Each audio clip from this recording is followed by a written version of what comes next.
the channel. I'm Paul from Flutter. Today we'll be talking about something very vital for our current project we are having in hand, which is the taxi app. And today we'll be talking about the search bar here for us to use it on our map to search for our current position and also search for our destination address. So the first, when our user logs into the app, it will get its current position and store it here. And here's my current position. If you actually come here, you see me. Here's the destination address, and searching here gets you to your destination. So I'll try to search here, and here is my current position. Clicking on it shows you that marker and also the nice info window. And searching on our current position, I'll try to search Port Harcourt,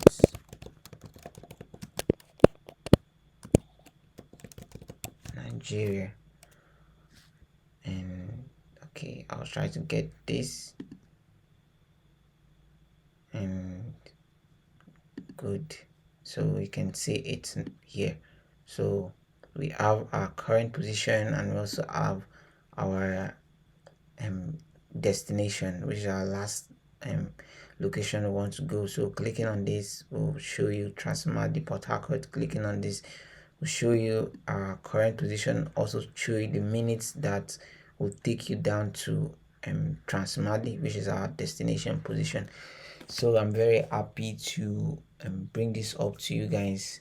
And if you have not cloned the repository so you can test this out, you can actually go to the GitHub repository, which is CityCab.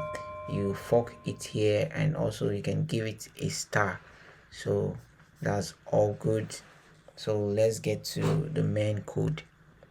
So on our block here, we have the map event, which is actually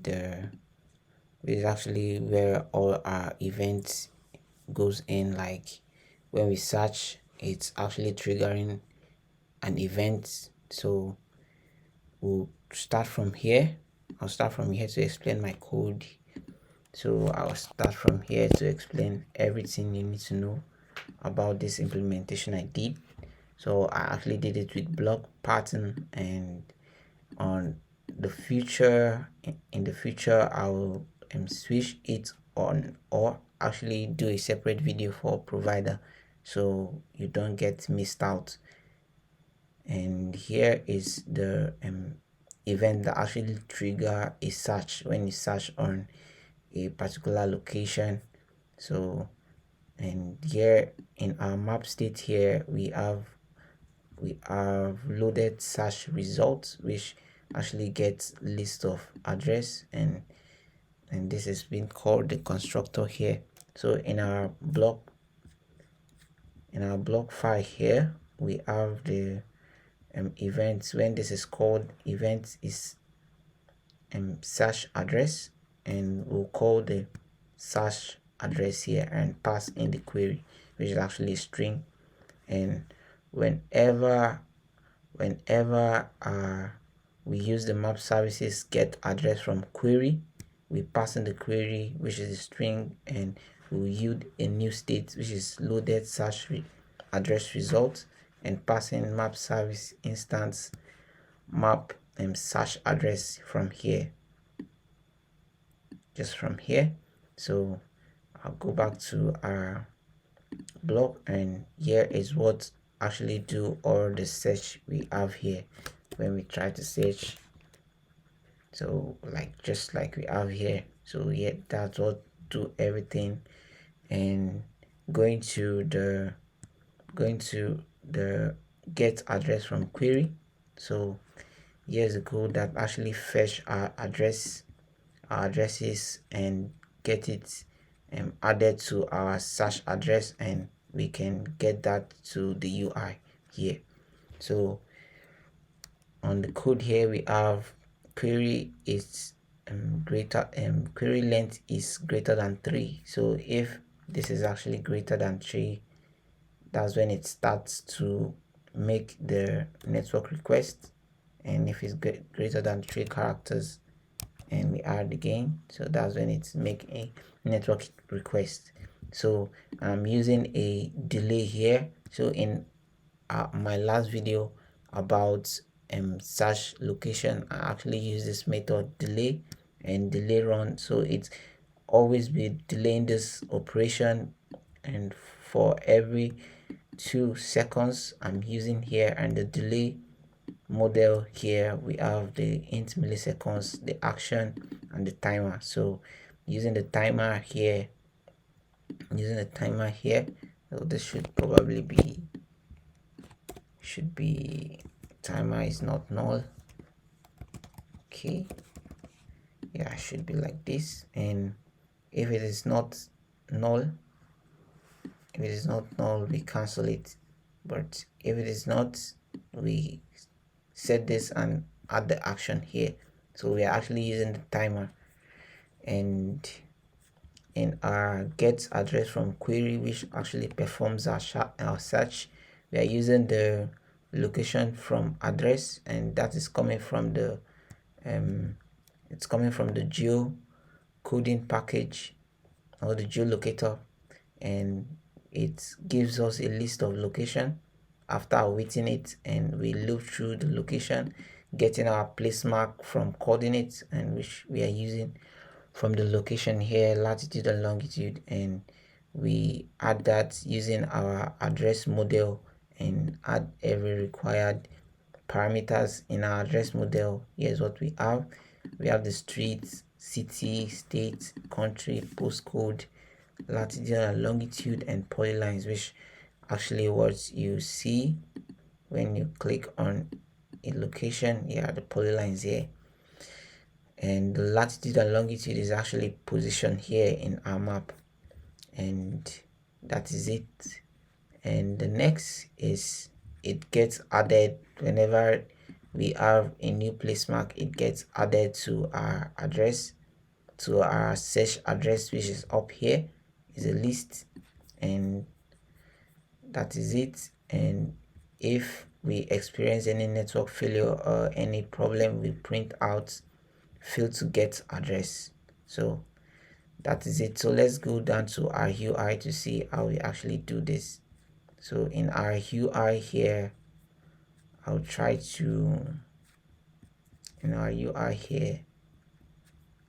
to extract this to a separate, to a method, extract to method,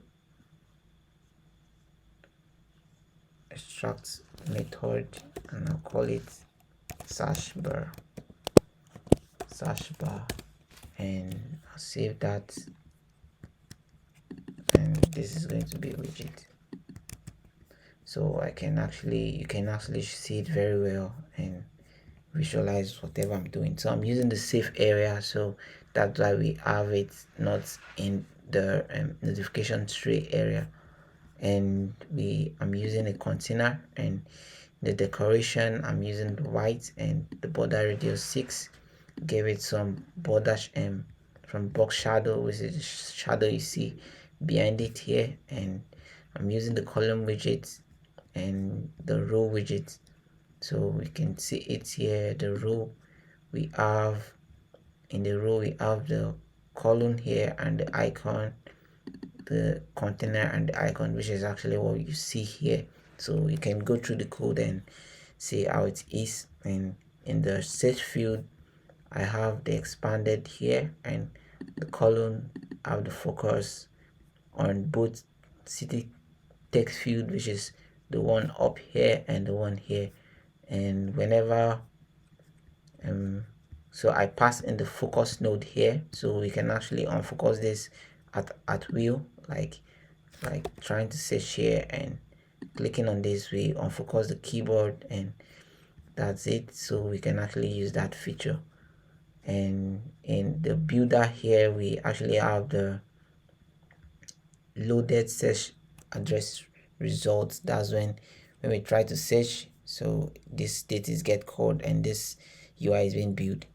And we have the container using the width infinity, and the height we are actually using what you actually see here what what we have here. So that's what we actually using, and we're using a list style, adding, taking the address street here and the address city and address state, address country on the subtitle, and on top we unfocus the keyboard and add a add a new event, which is the load my position. I talked about this on our previous video. You can look it out, and on this you can see the load my position, which is takes the latitude and longitude of your position. And in our block here,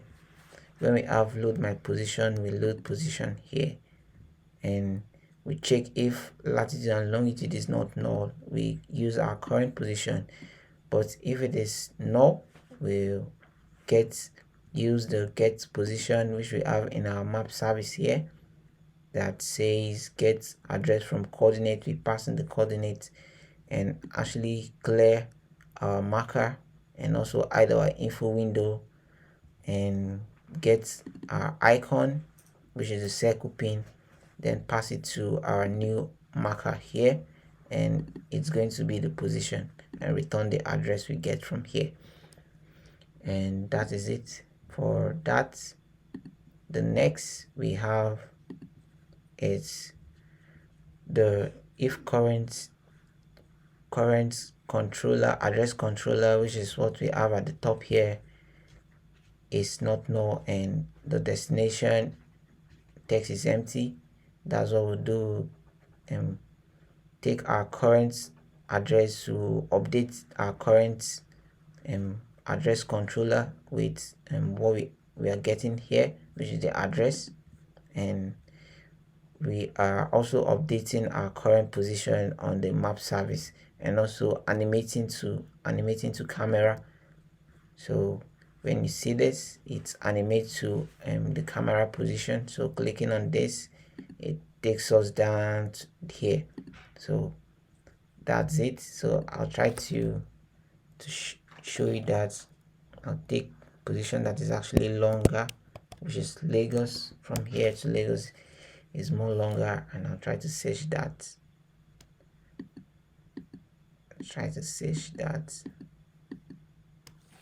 Lagos, Nigeria.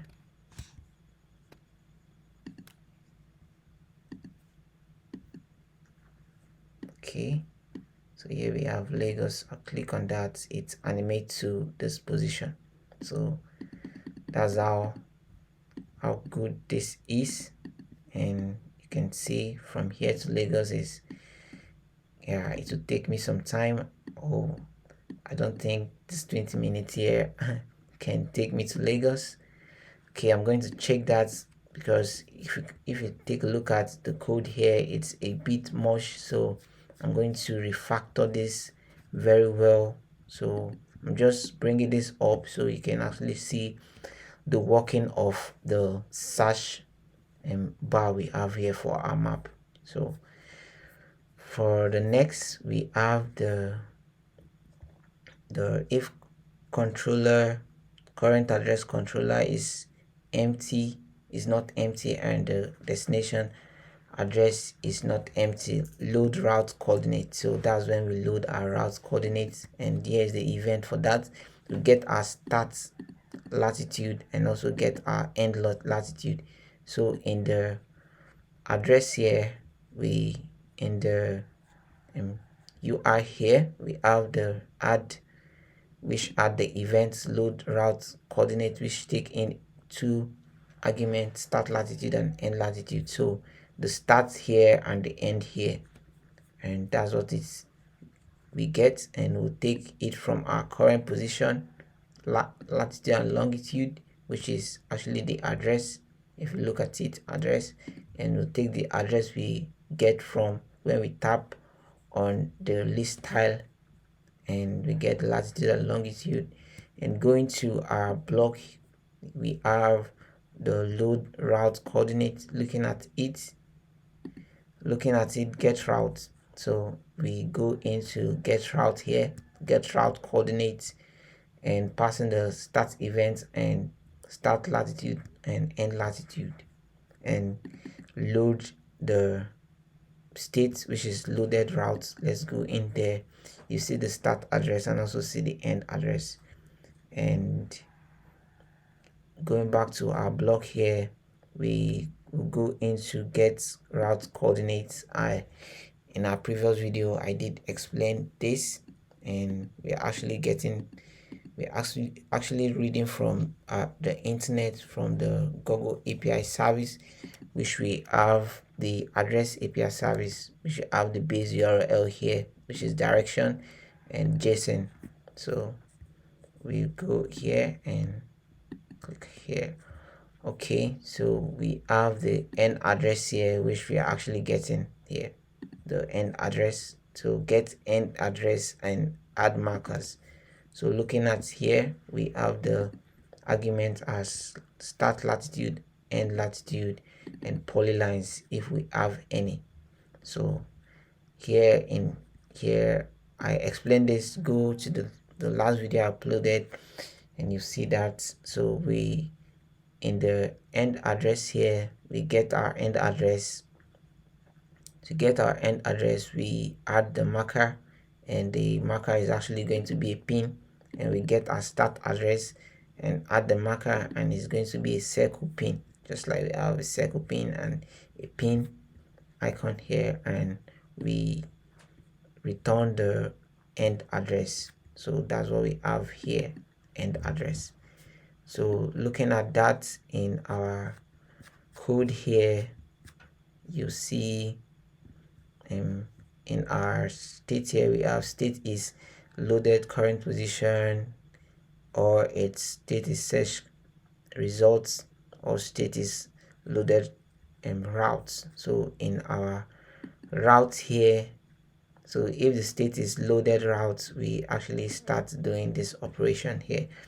So we check if the end address polylines is not empty.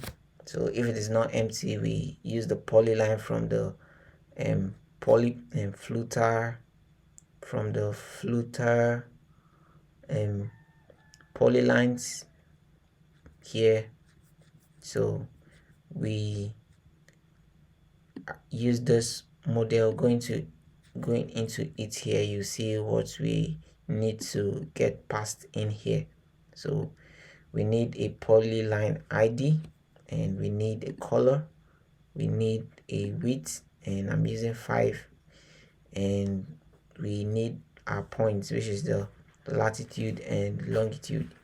So the point is actually latitude and longitude, and we are getting it from the polylines here, and we are actually getting the latitude and longitude, and we are using the to list to, because it's a list, so to get all the poly points we want down to our destination address. So that is it. And for the focus node, okay, I've explained that.